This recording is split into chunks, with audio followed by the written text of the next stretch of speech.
Welcome back, everyone, to the Golodner report. Um, I, Earlier, I did a video on why are Jews still in the Democratic Party. And I kind of did that in reverse in the sense I should have asked, why are Jews liberal Democrats? And so today we're going to talk about that. And it's taken a while to put this video together because I had a lot of research to do. And I talked to a number of people, many of which do not want to appear on our show for a variety of reasons. But that being said, one of the first books I read was a book by Kenneth D. Wald, W-A-L-D, who is a professor, distinguished professor emeritus at UF in political science, a brilliant guy. And he wrote a book, The Foundations of American Jewish Liberalism, which is absolutely worth reading. He's written a number of books, all of which are worth reading. Another book that I read is Why Are Jews Liberals, right? Okay, and this was a book by Norman Podhoretz. And after talking to a number of people, I want to give us a little background on this, on the foundations of American Jewish liberalism. This really dates back to, the diaspora, dating back to biblical times when Jews were, after the destruction of the first and second temple, and Jews were then pushed out of their ancestral homeland to the four corners of the earth, so to speak. But, we've always been, you know, the subject of anti Semitism. And I want to start this, though, a little more recent. When I say more recent, dating back to at least the 17th and 18th centuries.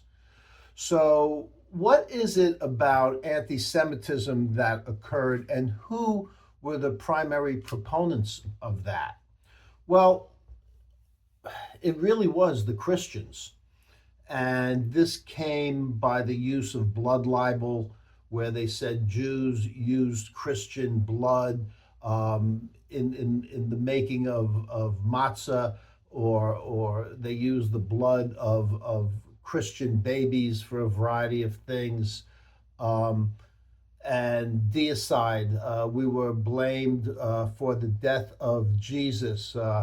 Masu Christ is a particularly well used Italian term. Masu Christ, Christ killer.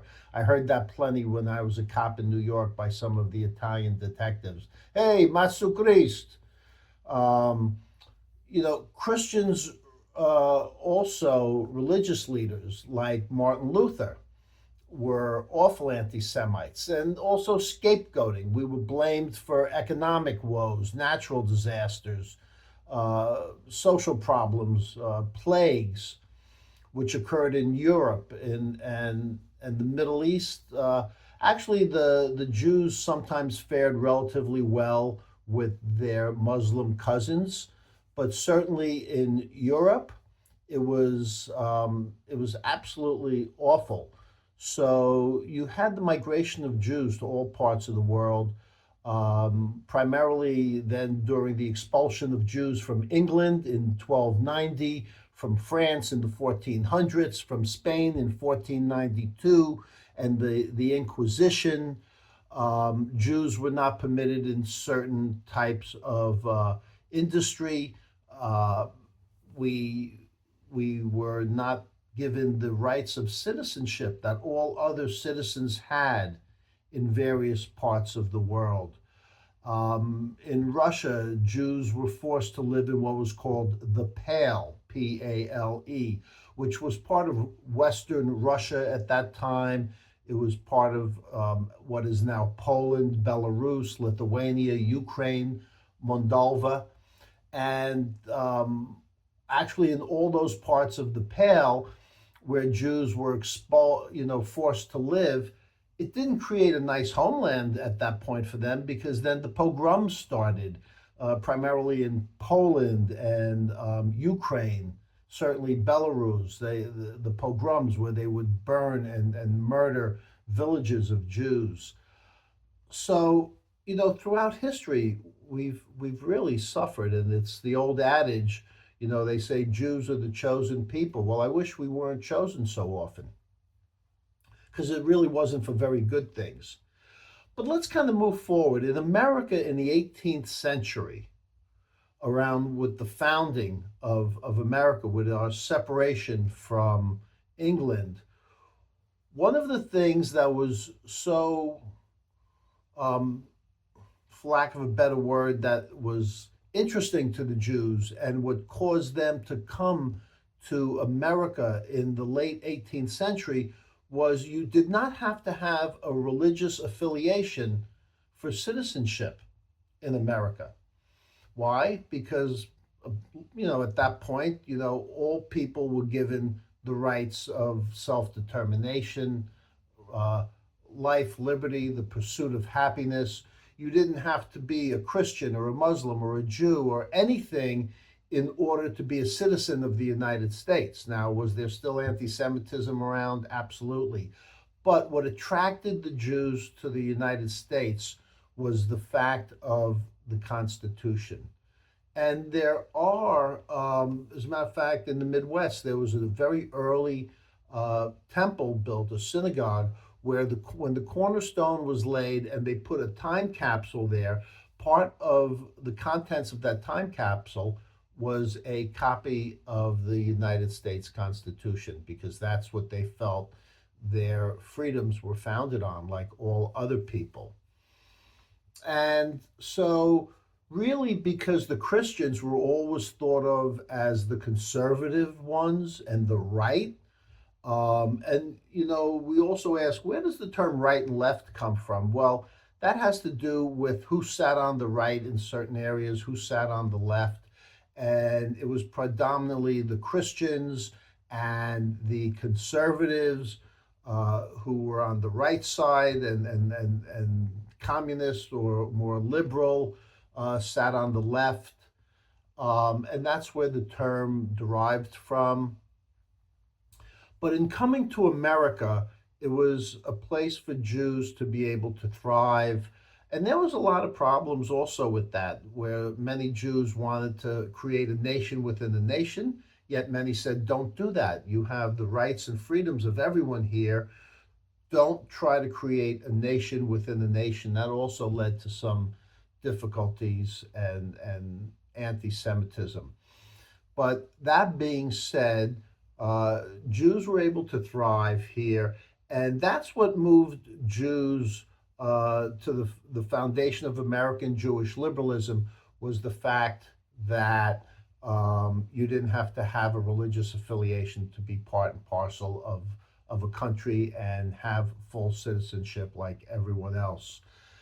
And they felt that the Christian right was always against them, when in fact, these days, the Christian right is one of the strongest proponents for the state of Israel. Now, you can make the argument and say that the Christian right is really more concerned with Israel being a state, because in order for the second coming of Jesus, Israel has to be a state, has to be a homeland of the Jewish people. And so you may say they have an ulterior motive for that, but who really cares? As long as they support the state of Israel, that's what we're interested in. So, but let's look now into more recent American history and why Jews stayed and generationally became liberal and then Democrats, which is interesting because in other parts of the world, when Jews attain a certain station in life, whether it be financially or in the political arena, they generally then become more conservative, but not in the United States for some reason. And these were, as Dr. Kenneth Wald points out in The Foundations of American Jewish Liberalism, he points that out, and it's worth a read. But beyond that, in the book, Why Are Jews Liberal? And I certainly give it a plug, this really talks about why Jews are liberal and continue to be. One of the interesting things that I've never really been able to figure out is Woodrow Wilson, right, who was formerly the governor of New Jersey, then became the president of the United States. He was an abject racist. As a matter of fact, when he was in the White House, the first film that was aired in the White House was a film proclaiming the wonders of the KKK. I refer you to a film by Dinesh D'Souza, um, Hillary Clinton and the Democratic Party. A great film, and certainly worth seeing, and really describes a lot about the Democratic Party. But Woodrow Wilson, he appointed Jacob Lewis Brandeis as the first Jewish member of the Supreme Court, as the uh, governor of New Jersey. There was a Russian treaty where Russians would not accept Jews with American passports to travel back to Russia to see their families, and Wilson advocated to do away with that. He also advocated for the Balfour Declaration in 1917 to make Palestine a natural home for Jews who chose to go there. So you often wonder and say, well, how did a racist and anti Semite like Woodrow Wilson do so much good for the Jews? Part of it was, it's spoken about, that he did need that, certainly in New Jersey, and then not so much on national level, but um, to get Jewish votes for his election. Also, money that was contributed to his campaigns. And he needed to be seen in some way as more centrist and more human than he actually was. He was an awful person, Woodrow Wilson, absolutely awful. But from that perspective, the Jews really idolized him.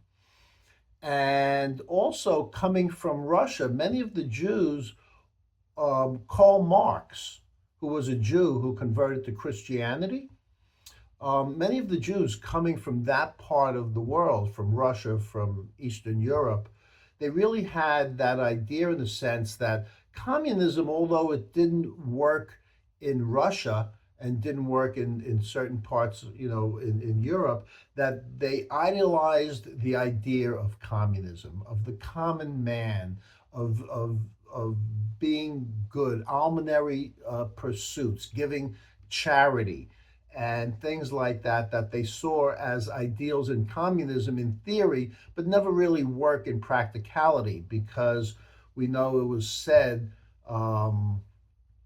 by Margaret Thatcher, I believe, the problem with socialism is you eventually run out of other people's money to spend. So, but Jews came here with that idea in mind of socialism and even communism. And that got put through generation after generation after generation. And when things get imparted from father to son and mother to daughter, and parents to children, it becomes part of their inner workings, so to speak.